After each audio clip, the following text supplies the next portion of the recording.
Notes on Evolving Heroes, Morals, and Audiences. Republished in When the Lights Go Down by Pauline Kael, published 1980. This was published in The New Yorker, November 8, 1976. In Jaws, which may be the most cheerfully perverse scare movie ever made, the disasters don't come on schedule the way they do in most disaster pictures, and your guts never settle down to a timetable. Even while you're convulsed with laughter, you're still apprehensive, because the editing rhythms are very tricky, and the shock images loom up huge right on top of you. There are parts of Jaws that suggest what Eisenstein might have done if he hadn't intellectualized himself out of reach, if he'd given in to the bourgeois child in himself. While having a drink with an older Hollywood director, I said that I'd been amazed by the assurance with which Steven Spielberg, the young director of Jaws, had toyed with the film frame. The older director said, "He must never have seen a play. He's the first one of us who doesn't think in terms of the proscenium arch. With him there's nothing but the camera lens." It's not only the visual technique of Jaws that's different. The other big disaster movies are essentially the same as the pre-Vietnam films, but Jaws isn't. It belongs to the pulpiest sci-fi monster movie tradition, yet it stands some of the old conventions on their head. Though Jaws has more zest than a Woody Allen picture, and a lot more electricity, it's funny in a Woody Allen way. When the three protagonists are in their tiny boat, you feel that Robert Shaw, the old malevolent shark hunter, is so manly that he wants to get them all killed. He's so manly he's homicidal. It's not sharks who are his enemies, it's other men. When he begins showing off his wounds, the bookish ichthyologist, Richard Dreyfuss, strings along with him at first and matches him scar for scar. But when the ichthyologist is outclassed in the number of scars he can exhibit, he opens his shirt, looks down at his hairy chest, and with a put-on artist's grin says, "You see that, right there? That was Mary Ellen Moffat. She broke my heart." When Shaw squeezes an empty beer can flat, Dreyfuss satirizes him by crumpling a styrofoam cup. The director, identifying with the Dreyfuss character, sets up bare-chested heroism as a joke and scores off it all through the movie. The third protagonist, acted by Roy Scheider, is a former New York City policeman who has just escaped the city dangers and found a haven as chief of police in a resort community on an island. There, feeling totally inadequate in his new situation, he confronts primal terror. But the fool on board the little boat isn't the chief of police, who doesn't know one end of a boat from the other, or the bookman either. It's Shaw, the obsessively masculine fisherman, who thinks he's got to prove himself by fighting the shark practically single-handed. Shaw personalizes the shark, turns him into a fourth character, his enemy. The fisherman is such a macho pain that it's harrowingly funny when he's gobbled up. A flamboyant actor like Robert Shaw, who wears a proscenium arch around him, has to be kidded. The high point of the film's humor is in our seeing Shaw get it. This nut Ahab, with his hyper-masculine basso profundo speeches, stands in for all the men who have to show they're tougher than anybody. The shark's cavernous jaws demonstrate how little his toughness finally adds up to. If one imagines George C. Scott or Anthony Quinn in the Robert Shaw role, these anti-macho jokes expand into a satire of movie heroism. The actor who has put our new, ambivalent feelings about the warrior male to account is Jack Nicholson.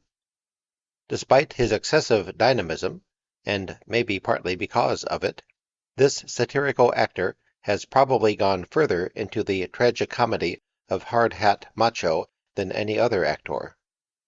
He exposes cracks in barroom character armor and makes those cracks funny in a low-down, grungy way. With his horny leers and his little boy cockiness and one-upmanship, he illuminates the sources of male bravado. His whole acting style is based on the little guy coming on strong, because being a tough guy is the only ideal he's ever aspired to. This little guy doesn't make it, of course. Nicholson is the macho loser hero. In an earlier era, Nicholson would probably have played big guys. When you see the celebration of adolescent male fantasies in the film The Yakuza, directed by Sidney Pollack, or a John Milius picture, Dillinger or The Wind and the Lion, you may wonder of the filmmakers, are these boys being naughty just because they're old enough not to be scolded by their mothers? That's the kind of naughtiness Jack Nicholson keeps us aware of. He includes it in his performances. He's the kind of actor who gives you a character and then lets you follow him around the corner and watch as he reacts to what he just pulled off back there. The most ambiguous bumper sticker I've ever seen was "Thank God for John Wayne," though it wasn't ambiguous for the people who had put it on. They had also plastered "To the Cows" for the Patrolmen's Benevolent Association on their car windows. Yet even their assertive clinging to the old Wayne image, the very one that he can't cling to any more himself, speaks of the changes they must feel around them. They want something that can't come back. In recent years, John Wayne has been looking for a new image, and that great bulk has been falling flat. You can see now that, though Wayne was never much of an actor, there was a hem underneath, just the same. He'd rather turn his mythic Western hero into a clown than quit. Wayne is so transparent an actor that he's foolishly likable. So when he tries to play a Clint Eastwood city cop role, as in McHugh, you may feel embarrassed for him. You don't get embarrassed by anything Clint Eastwood does. He's so hollow, you don't have to feel a thing. In The Shootist, Wayne attempts to go back and complete his Western legend, but it's always dangerous when a movie sets out to be a classic, and the director, Don Siegel, who has an enjoyably trashy talent, has been so paralyzed by his high intentions that he's made a piece of solemn, unenjoyable trash. The Shootist has no emotional movement, despite Wayne, who has the dignity here that he'd lost in Rooster Cogburn.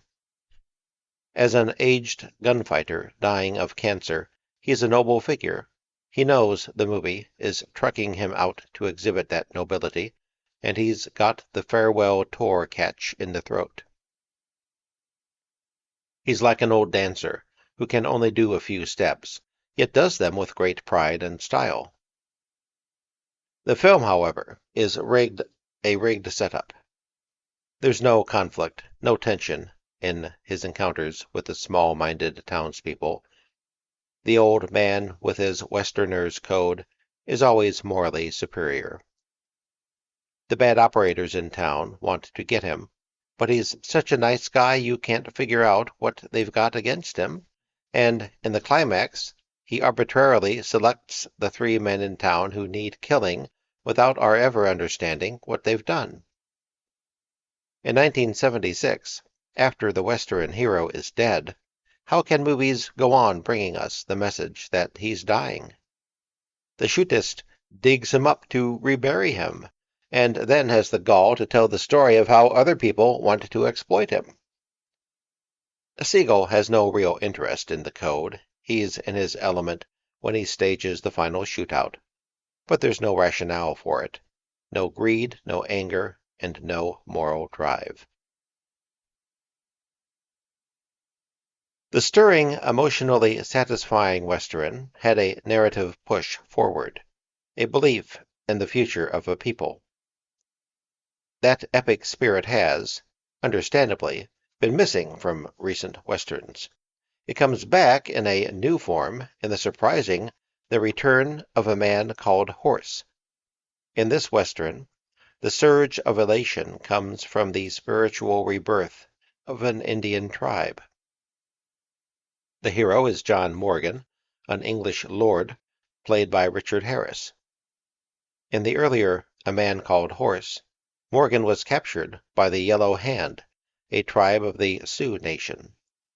He was accepted as a brother and, free, returned to his own country. The new picture, directed by Irvin Kershner, is about how, once having known that brotherhood and accepted its magical religion, he is lost as a white man. We see Morgan in his English mansion, and his face shows that he's split off from the life around him. His soul has become Indian. The early part of the film, which cuts from an attack on the Yellow Hand to a fox hunt in England, has an emotional power that is almost comparable to that of the early scenes of The Godfather Part II. And the sequence that replaces the usual cattle drive is of superior landscapes, the dark shapes of buffalo running over blinding pale green meadows. Despite a pulpy script and the sometimes awkward acting, The Return of a Man Called Horse may be the first Hollywood epic in which the rituals of the Indians make sense. Driven off their land, their braves killed, their young women enslaved, the Yellow Hand have become so weak that they have even lost the will to hunt buffalo. Morgan and some of the children take on themselves the burden of suffering. When, through the sacrifice, the Yellow Hand satisfy their gods, they are able to triumph over their enemies and regain their homeland, and the English lord is content to be one of the tribe. This Western, with its Old Testament mysticism, which appears to be authentically Indian as well, is a startlingly affirmative vision. A few decades ago, if a character in a novel did something irrational, that is, out of character, the other people in the book would say, "It's so unlike John to have done that," and we'd read on for chapters to find out why he had behaved so uncharacteristically. The characters in movies also used to operate from a fixed position. If they were proper, they were supposed to look proper and behave within certain parameters. What we call spontaneity now would have been called irrationality then. But since there are no set codes of behavior today, we accept the irrational. We like the diversion of surprising behavior in movies. We don't respond to those Charlton Heston heroes who lack irrational impulses. And we don't want over-elaborated motivation. We want just enough for us to get the sense of what a person is about.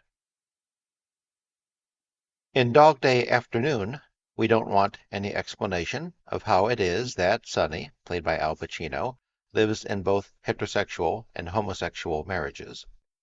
We accept the idea because we don't really believe in patterns of behavior anymore, only in behavior. Sonny, who is trapped in the middle of robbing a bank with a crowd gathering in the street outside, is a working-class man who got into this mess by trying to raise money for Leon, played by Chris Sarandon, to have a sex change operation. Yet the audience doesn't laugh. The most touching element in the film is Sonny's inability to handle all the responsibilities he has assumed. Though he is half crazed by his situation, he is trying to do the right thing by everybody, his wife and children, the suicidal Leon, the hostages in the bank. In the sequence in which Sonny dictates his will, we can see that inside this ludicrous bungling robber, there is a completely unhappy man, operating out of a sense of noblesse oblige. The structure of Dog Day Afternoon loosens in the last 3/4 of an hour, but that was the part I particularly cared for. This picture is one of the most satisfying of all the movies starring New York City, because the director, Sidney Lumet, and the screenwriter, Frank Pearson, having established that Sonny's grandstanding gets the street crowd on his side against the cops, and that even the tellers are on his side. Let us move into the dark, confused areas of Sonny's frustrations, and don't explain everything to us. They trust us to feel without our being told how to feel. They prepare us for a confrontation between Sonny and Leon, and it never comes. But even that is all right because of the way that Pacino and Sarandon handle their contact by telephone. Sonny's anxiety and Leon's distress are so pure that there's no appeal for sympathy, no star kitsch to separate us from the nakedness of the feelings on the screen. This kind of male acting is becoming much more common in movies. In the past, the corruption of stardom has often meant that the actor was afraid of carrying a role through and exposing the insides of a character. A star began to have so large a stake in his own image that he was afraid of what the audience might think of the revelation. But new stars, such as Pacino and Nicholson, and Gene Hackman and Robert De Niro, go as far into their characters as they can psychologically allow themselves to go. That's how they work. Robert Redford could do that, but he has been holding back. He doesn't want you not to like the people he plays. Yet, if Redford is the closest thing we've got to the self-congratulatory American Protestant eagle who flourished in the Second World War movies, that eagle has had his wings clipped.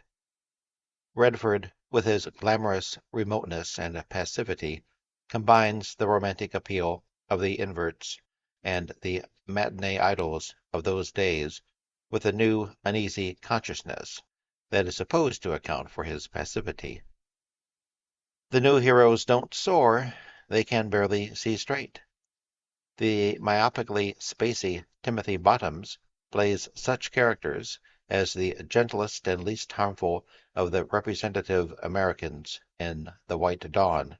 He's frazzled, out of it, ineffective. One of the reasons that there are so few women's roles is that men have co-opted them. In earlier days, if a hero wanted something, he went out and got it. Uncertainty was the basis of many of the women stars' roles. The women asked, "Do I dare?" and sat at home, wheedling and plotting. Now that the men are so uncertain, what could a woman wheedle out of them? In primitive societies, and in this country until quite recently, a man proved his courage by exposing himself to a dangerous test. If there's any equivalent to that now, it's exposing himself to the danger of going crazy, so crazy that he loses the capacity to feel. And women do it too. Historically, people have recognized strong individuals as heroes or heroines by their willingness to accept the responsibility for their acts. And in the past, if a movie hero broke the law because he felt he had to, we could respect him for it, because we knew, as he did, that there would be consequences, and not only legal and social consequences, but moral ones. Now we're in a period when we know that most wrongdoing, the worst wrongdoing especially, isn't socially punished, and it's terribly apparent that the wrongdoers face no moral consequences. So it's not surprising that the standard action movie heroes today aren't men who, after searching their consciences, violate the law. The heroes now are lawbreakers at heart. What appears to separate them from the villains is that they're lawbreakers trying to confirm that they're courageous men. Whether they seek this confirmation of their masculinity on the police force or in crime, or, like the rebel McMurphy, in an insane asylum. They're all lawless.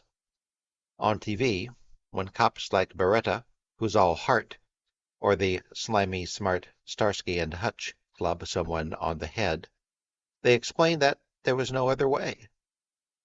The law doesn't apply to them, and reading a prisoner his Miranda rights is just a joke, since they know their prisoners are guilty. And lawbreakers, like the Burt Reynolds heroes, know that if they're arrested, the cops will kick the hell out of them, so the Miranda rights are a joke to them too. The bond between the lawless cops and the lawbreakers is contempt for the law. When there doesn't appear to be any alternative to Clint Eastwood's relentless lawgivers and Burt Reynolds' self-satisfied lawbreakers, it's easy to see why we get Ken Russell and Tommy, who isn't a man, but a numb child. It's as if the tough guy movies said, either you feel our way, or you feel nothing. Androgynous catatonia is the answer to repulsive macho.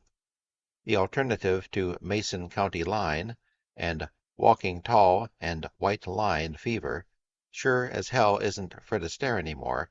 It's closer to David Bowie. Nicholas Roeg's The Man Who Fell to Earth, which stars David Bowie, is The Little Prince for young adults. The hero, a stranger on Earth, is purity made erotic. He doesn't have a human sex drive. He isn't even equipped for it. Naked, he's as devoid of sexual differentiation as a child in Sleepers. He seems to be the first movie hero to have had his crotch airbrushed. Yet there's true insolence in Bowie's lesbian Christ leering, and his forlorn, limp manner and chalky pallor are alluringly tainted. Lighted like the woman of mystery in 30s movies, he's the most romantic figure in recent pictures, the modern version of the James Dean Lost Boy myth. Nicholas Roeg has a talent for eerily easy, soft, ambiguous sex, for the sexiness of passivity. In his Don't Look Now, Donald Sutherland practically oozed passivity, which was the only interesting quality he had. And at the beginning of The Man Who Fell to Earth, which was shot in this country with an American cast, except for Bowie, when the stranger splashes down in a lake in the southwest and drinks water like a vampire gulping down his life blood, one is drawn in, fascinated by the obliqueness and by the promise of an erotic sci-fi story. It is and it isn't. The stranger, though non-human, has visions of the wife and kiddies he has left, an old-fashioned nuclear family on the planet Anthea. He has come to Earth to obtain the water that will save his people, who are dying from drought. But he is corrupted, is distracted from his mission, and then is so damaged that he cannot return. Although Roeg and his screenwriter, Paul Meyersburg, pack layers of tragic political allegory into The Man Who Fell to Earth, none of the layers is very strong, or even very clear. The plot about big business machinations is so uninvolving that one watches Bowie traipsing around, looking like Katharine Hepburn in her transvestite role in Sylvia Scarlett, and either tunes out or allows the film, with its perverse pathos, to become a sci-fi framework for a sex role confusion fantasy. The wilted, solitary stranger who is better than we are, and yet falls prey to our corrupt human estate, can be said to represent everyone who feels misunderstood, everyone who feels sexually immature or different, everyone who has lost his way, everyone who has failed his holy family. And so the film is a giant launching pad for anything that viewers want to drift to. A former cinematographer, Roeg has more visual strategies than almost any director one can think of. He can charge a desolate landscape so that it seems ominously alive, familiar yet only half recognizable, and he photographs skyscrapers with such lyric glitter that the United States seems to be showing off for him, the better to be despoiled. The people pass through, floating, using the country without seeing its beauty. Roig's cutting can create a magical feeling of waste and evil, but at other times his Marion Bandish jumpiness is just trickery he can't resist. In The Man Who Fell to Earth, the unease and sense of disconnectedness between characters also disconnect us. Roig teases us with a malaise that he then moralizes about. His effects stay on the surface, they become off-puttingly abstract, and his lyricism goes sentimental, as most other Christ movies do. In Blow Up and The Passenger, Antonioni showed a talent and a propensity for mystification. It would be a present to audiences if just once he would use his talent frivolously. If instead of his usual opaque metaphysical mystery, he'd make a simple trashy mystery, preferably in those realite travel spots he's drawn to. And it would be a blessing if Nicholas Roeg, perhaps the most visually seductive of directors, a man who can make impotence sexy, turned himself loose on the romance of waste. Bowie's self-mocking androgyny is not a quality that one associates with the heroes of imperial nations. Imperial movie heroes are just about gone, and even much of what comes out on the American screen as sexism isn't necessarily the result of conviction. It may be the sexist result of simple convenience. In the movies or on television, the two cops in the police car don't have to think about each other. When a cop hero's partner is shot, it's supposed to be worse than anything, but the reason it's worse than anything is always explained after he's been shot. Then the survivor, let's call him Frank, explains that Jim took the bullet for him, that Jim was the one Frank spent more time with than anyone else. And Frank's wife can say, Frank and Jim were more married than we are. And she says it sympathetically. She understands. The theme of mateship is such a clean, visible bond. It doesn't have the hidden traps of the relationship between men and women, or between lovers of the same sex. In a number of movies, the actors playing the two cops seem palpably embarrassed by the notion that women are those creatures who come into the story for a minute and you jump them. Some are embarrassed that that's all you do with them. Others are relieved that that's all you have to do, because if there's anything more, it may involve the problem of what men are supposed to be in relation to women. Two human beings who are sexually and emotionally involved cause pain to each other, and it takes more skill than most writers and directors have to deal with that pain. Besides, with the Supreme Court decision leaving the determination of what is pornography to the communities, almost any treatment of the psychology of sex may get a film into serious legal problems. The porno filmmakers, whose investment may be $35,000 a picture, are closed in one city, hop to another, and come back with a few cuts or a different title. Porno films are all over the place.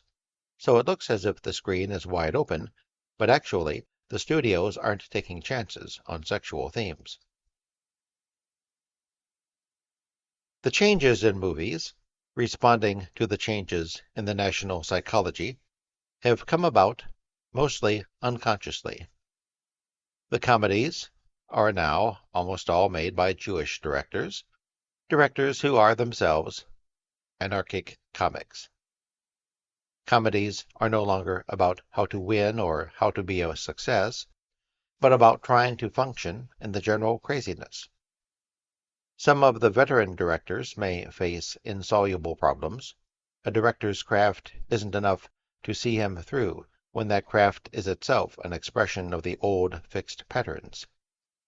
In a country where the Protestant ethic doesn't seem to have worked out too well, it makes sense that directors of Catholic background, Francis Ford Coppola and Brian De Palma, of Italian Catholic parents, Martin Scorsese, of Sicilian origins, Robert Altman, from a German Catholic family in Kansas City, Missouri, speak to the way Americans feel now. These men have grown up with a sense of sin and a deep-seated feeling that things aren't going to get much better in this life. They're not uplifters or reformers, like some of the Protestant directors of an earlier era, or muckraking idealists, like some of the earlier Jewish directors. Pictures such as Mean Streets and Taxi Driver, California Split and Nashville, The Godfather Part 2, and the new Carrie combine elements of ritual and of poetry in their heightened realism. The Catholic directors examine American experience in emotional terms, without much illusion, in fact, with macabre humor. The Western heroes faced choices between right and wrong. These directors didn't grow up on right and wrong, but on good and evil, and then they lost the good. If Jaws represents a new affability about the tough American male, it also contains a token of a new ruthlessness.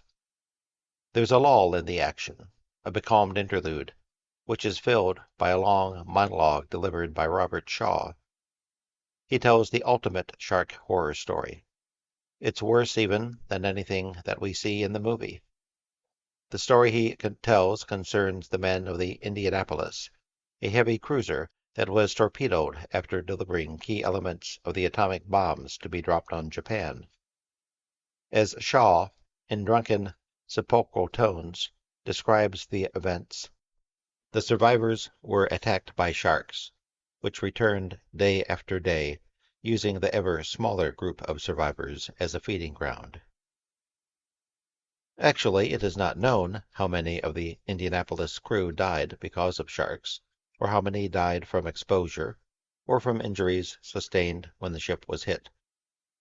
The monologue, conceived by Howard Sackler, embellished to a length of 9 pages by John Milius, and then trimmed by Spielberg and Shaw to a feasible length, could easily have dealt with a fictitious ship, but using the correct name gave it an extra plausibility.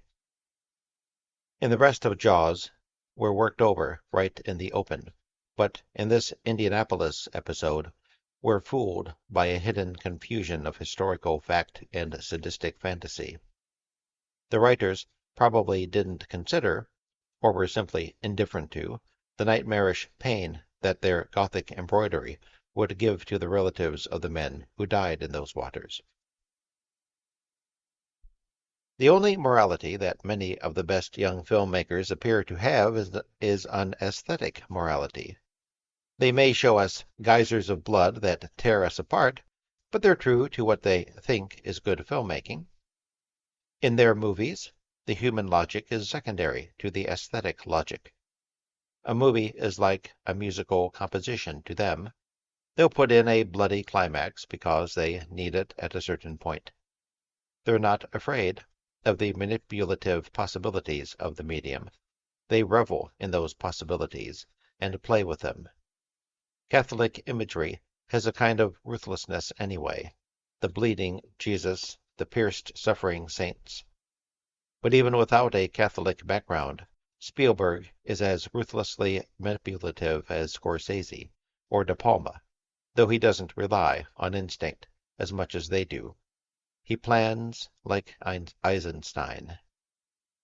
Film is their common religion. For some people in the audience, their films may be too shocking.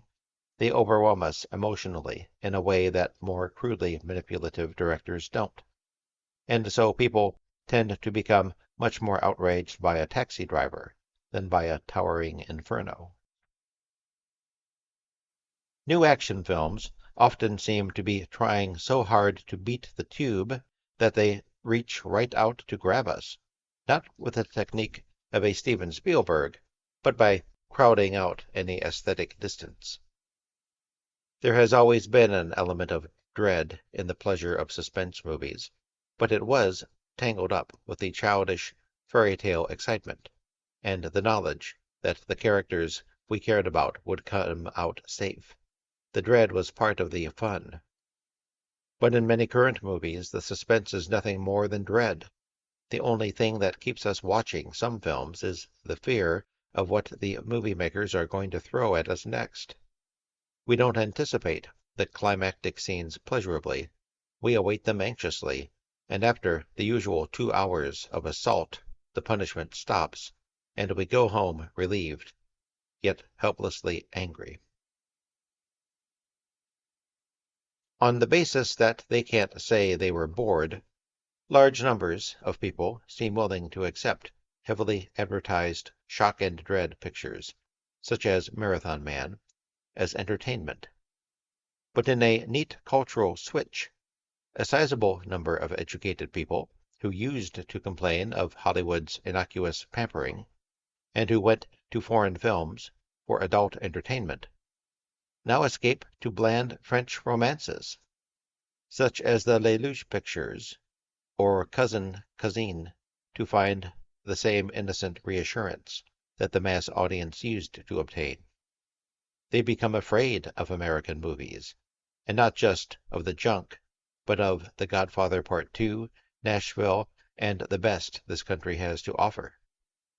They're turning to Europe for cuddly sentiments, for make-out movies. The success of Cousine, a rhythmless, mediocre piece of movie-making, may be in part attributable to its winsome heroine, played by Marie-Christine Barrault, who is sexy in a fleshy, smiling nun way, and in part to its silliness. With its wholesome carnality, Cousine is so pro-life that it treats sex like a breakfast cereal. It features adultery without dirt, adultery as carefree nonconformity, and the way the chorus of understanding kids applauds the parents' displays of innocent, happy sensuality. This could be the first Disney true-life adventure about people. Published in the New Yorker, November 8th, 1976. Thank you for listening.